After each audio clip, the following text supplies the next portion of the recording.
Hi and welcome to Superintendent Update. This is Nikki Cadillac from Burlington Buzz and I'm here with Eric Conti, Superintendent of Schools. Welcome. Hi Nikki.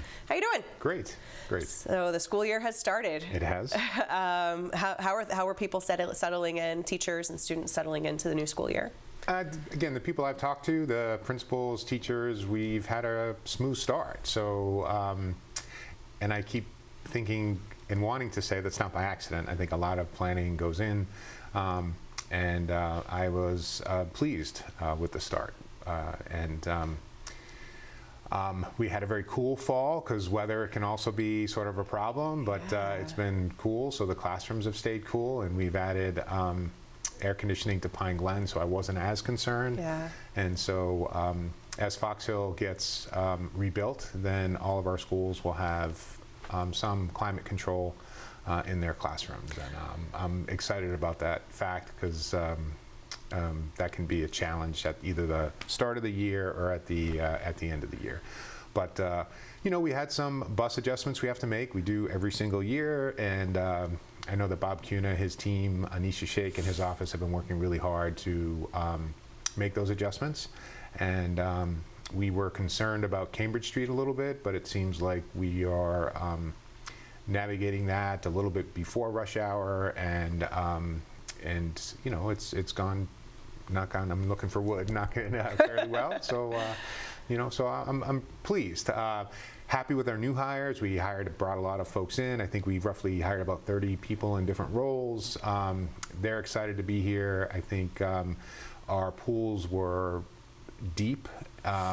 And that's nice in this climate. It is nice to hear in this climate, and I think maybe for a couple more years that'll be true, and then I think we have other concerns after that. But again, in the immediate sort of for this year, I think we're very happy with the folks who decided to come to Burlington. Wonderful. And I know the high school has a new associate principal. What other? Darrell Bragg's here, Yeah. And then we had some science teachers. We had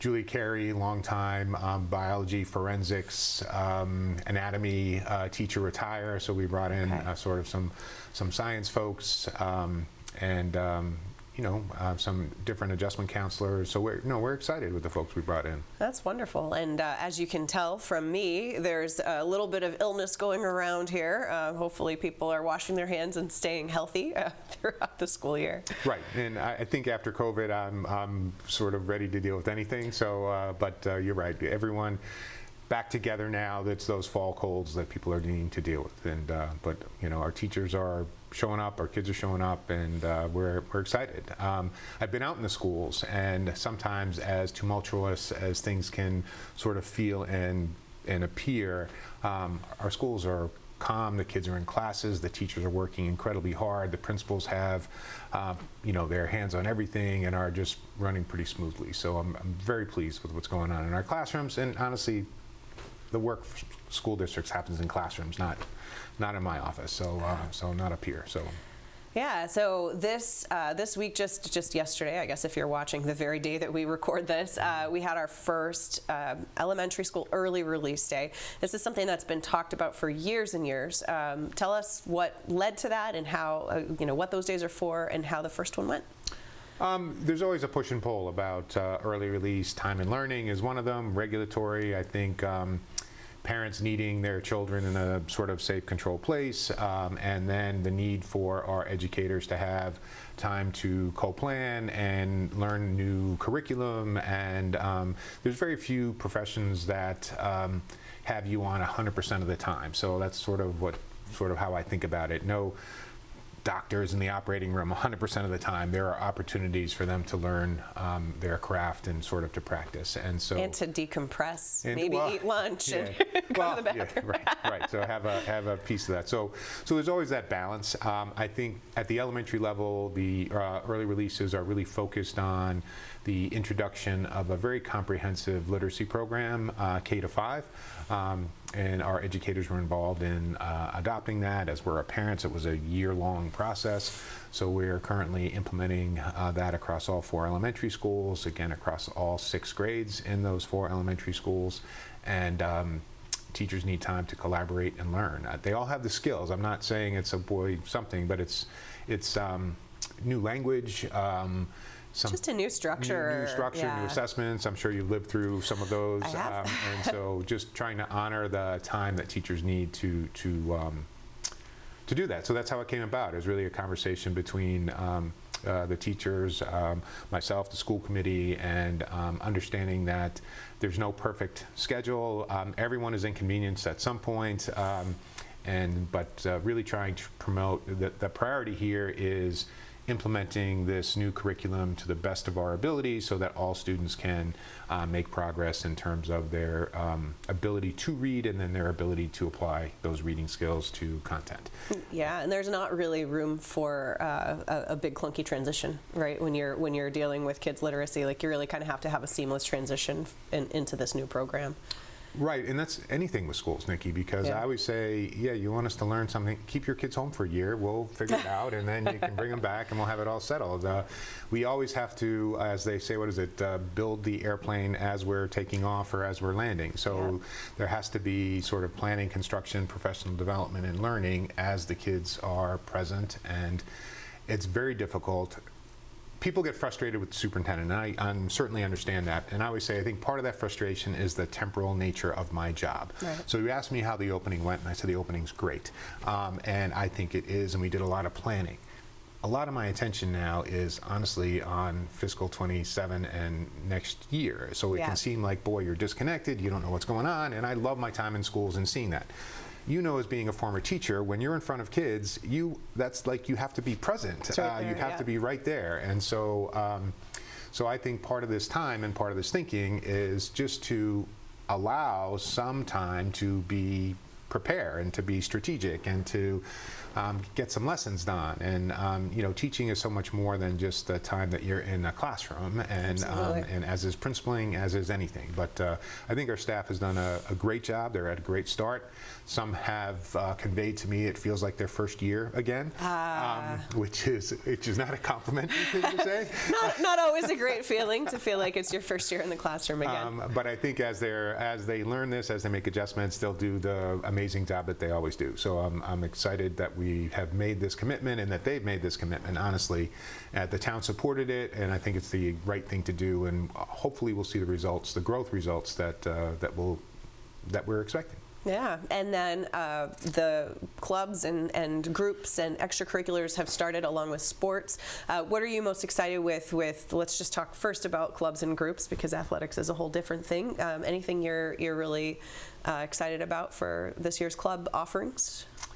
I enjoy the variety of them more so than any particular club. I think that part of school, for middle and high school mostly, we have some at the elementary school, but for middle and high school students is a critical part of learning. And so, yeah, it is about content and about mastering content and about demonstrating that mastery, but it's also about learning how to interact. It's about making friends. It's about working on teams.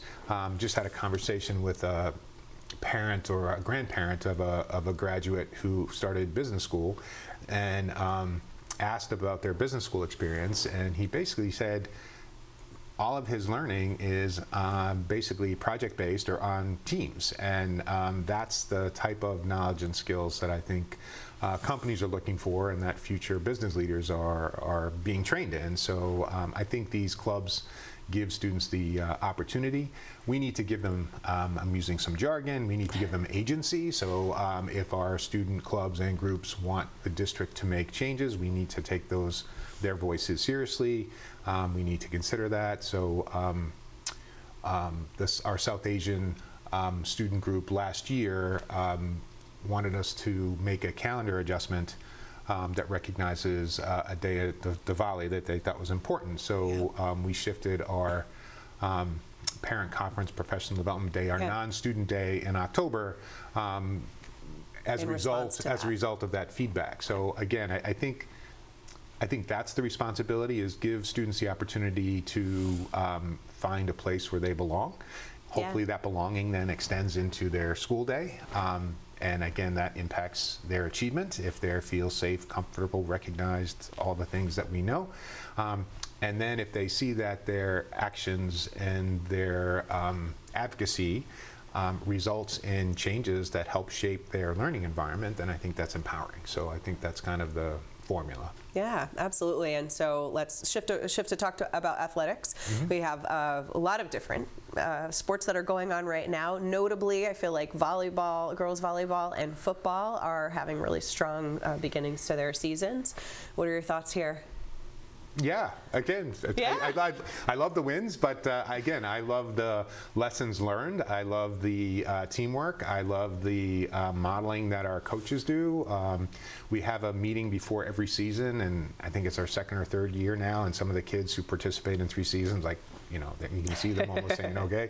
Well, we call it a competing with character meeting, and we bring all the teams in, and we talk about the importance of the privilege of being on a sports team, and then the importance of representing yourself, your family, your community, your school well. And I always think about some of the mistakes or decisions I made as a younger person, and had there been cameras and phones and instantaneous recording loops, and things that sort of don't die, that you know, the pressure that kids are under today to you know, what's the definition of character is what you do when no one's watching, and boy oh boy, it's hard to find a instance where no one's watching anymore. And so that kind of pressure on kids is difficult. So yes, I'm happy about the teams winning. I think that's phenomenal. I love that the town supports athletics in terms of not having parents pay fees, and I would say it's not because of the athletics themselves, but it's because of that opportunity for learning,